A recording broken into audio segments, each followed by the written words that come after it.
اور اس میں ہم تمام ان لوگوں کا، غداروں کا اور ان شہر کے جو ملک کے اور شہر کے علاقوں کے ناسور ہیں ان کا ذکر کیا. میں یہ سمجھتا ہوں کہ یہاں سے بات اپنی شروع کروں کہ ابھی تو ملنے ملانے کی بات ہو رہی ہے، آنے جانے کی بات ہو رہی ہے، دیکھنے دکھانے کی بات ہو رہی ہے، جو کہ ابھی ہوا نہیں لیکن صرف بات ہو رہی ہے. تو میں اس پہ اس طرح بات کروں گا کہ ابھی تو وعدہ و پیما ہے اور یہ حال تمہارا، ابھی تو وعدہ و پیما ہے اور یہ حال تمہارا، وصالو تو ڈر کے مرنا جاؤ کہیں. واہ، کیا شعر ہوگا تمہارا احمد صاحب بھائی؟ بہت ابھی تو صرف بات چیت ہو رہی ہے ملنے ملانے کی.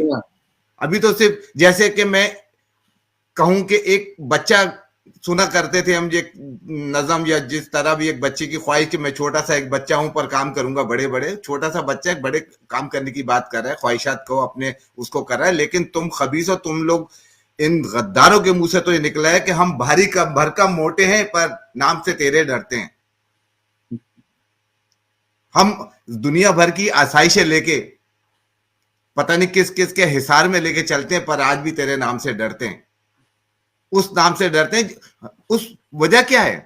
وجہ صرف یہ کہ کس بات کا ڈر خوف ہے؟ اپنی جان و مال کی حفاظت کرنی ہے، اپنے آسائش کی، اپنے جو وہاں کے پرتعیش زندگی گزار ہیں اس کا خوف ہے ان کو کہ وہ ان کے قدموں سے نکل جائے گی، ان کے ذہنوں سے، ان کے گھروں سے، ان کے تمام چیزیں لے لی جائیں گی. کیونکہ یہ تمام وہ چیزیں ہیں جو شہیدوں کے لہو کا سودا کر کے انہوں نے حاصل کی ہیں.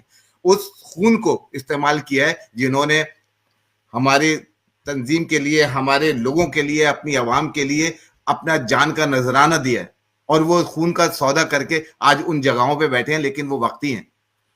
میں تو سمجھتا ہوں کہ زہریلے سانپ پالنے والوں کو، کہ سانپ ہمیشہ ڈسا کرتا ہے، ان کو چھوڑیں.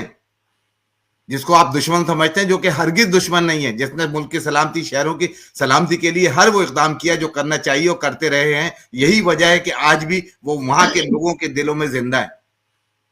آؤ نا، بڑھاؤ ہاتھ، پکڑو ہاتھ. کتنی دفعہ کہا ہے کہ پکڑو ہاتھ اور پھر آگے دیکھو کہ تمہیں رزلٹ ملے گا.